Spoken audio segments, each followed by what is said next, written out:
guys, this is Tharmi. Today you will learn new lesson from my story.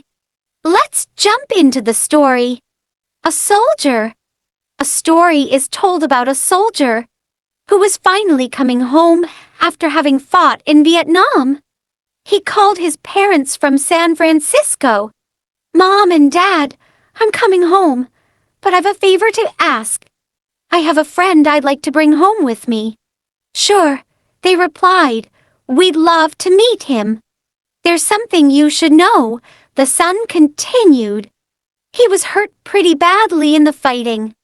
He stepped on a landmine and lost an arm and a leg.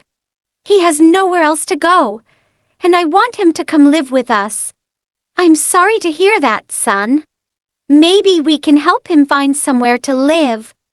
No, Mom and Dad, I want him to live with us. Son, said the father, you don't know what you're asking. Someone with such a handicap would be a terrible burden on us. We have our own lives to live, and we can't let something like this interfere with our lives. I think you should just come home and forget about this guy. He'll find a way to live on his own. At that point, the son hung up the phone. The parents heard nothing more from him. A few days later, however, they received a call from the San Francisco police. Their son had died after falling from a building, they were told. The police believed it was suicide. The grief-stricken parents flew to San Francisco and were taken to the city morgue to identify the body of their son. They recognized him, but to their horror, they also discovered something they didn't know. Their son had only one arm and one leg. The parents in this story are like many of us. We find it easy to love those who are good-looking or fun to have around. But we don't like people who inconvenience us or make us feel uncomfortable.